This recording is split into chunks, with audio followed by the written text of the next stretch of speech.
Adakah anda tahu bahawa rasuah boleh berlaku dalam kehidupan seharian tanpa kita sedari? Rasuah merupakan perbuatan memberi atau menerima sesuatu yang bernilai seperti wang, hadiah atau layanan bagi mendapatkan kelebihan secara tidak sah. Walaupun kelihatan kecil, kesannya sangat besar kepada masyarakat, ekonomi dan juga masa depan negara. Seterusnya adalah masalah dan kesan. Rasuah memberi kesan yang serius kepada pembangunan negara. Dari segi ekonomi, rasuah menyebabkan kerugian besar kerana dana awam disalahgunakan untuk kepentingan peribadi. Dari segi sosial, rasuah mewujudkan ketidakadilan apabila peluang diberikan kepada mereka yang mempunyai wang dan pengaruh, bukan kepada mereka yang benar-benar layak. Selain itu, rasuah juga boleh merosakkan imej negara dan mengurangkan kepercayaan rakyat terhadap kerajaan dan juga institusi awam. Jika masalah ini berterusan, generasi masa depan akan mewarisi sistem yang tidak adil dan tidak telus. Seterusnya, kita tengok apakah punca berlakunya rasuah. Antara punca utama ialah sikap tamah di mana seseorang ingin mendapatkan keuntungan dengan cara mudah tanpa memikirkan kesannya.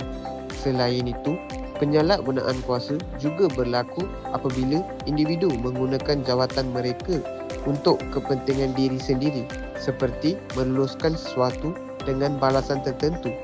Bukan itu saja, kurangnya nilai integriti dalam diri menyebabkan seseorang mudah terlibat dalam perbuatan yang tidak beretika walaupun tahu ia salah. Akhir sekali, pengaruh persekitaran turut memainkan peranan penting. Jika rasuah dianggap biasa, individu akan lebih cenderung untuk mengikutinya. Kesimpulannya, rasuah bukan berlaku secara tiba-tiba tetapi berpunca daripada sikap kuasa dan juga persekitaran individu itu sendiri. Yang seterusnya adalah cadangan penyelesaian masalah. Sebagai mahasiswa, kita perlu memainkan peranan penting dalam membanteras rasuah.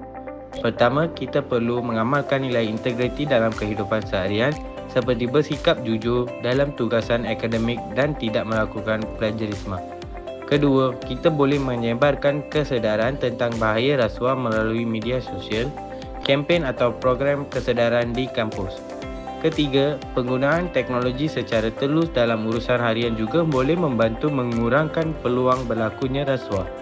Selain itu, kita juga perlu berani untuk melaporkan sebarang aktiviti rasuah kepada pihak berkuasa seperti Suruhanjaya Pencegahan Rasuah Malaysia. Dengan tindakan ini, kita dapat membantu mewujudkan masyarakat yang lebih telus dan berintegriti. Usaha membanteras rasuah juga selari dengan matlamat global yang diperkenalkan oleh United Nations, iaitu Sustainable Development Goal 16. Matlamat ini menekankan kepentingan keamanan, keadilan dan institusi yang kukuh. Dengan mengurangkan rasuah, kita dapat memilih negara yang lebih adil dan stabil.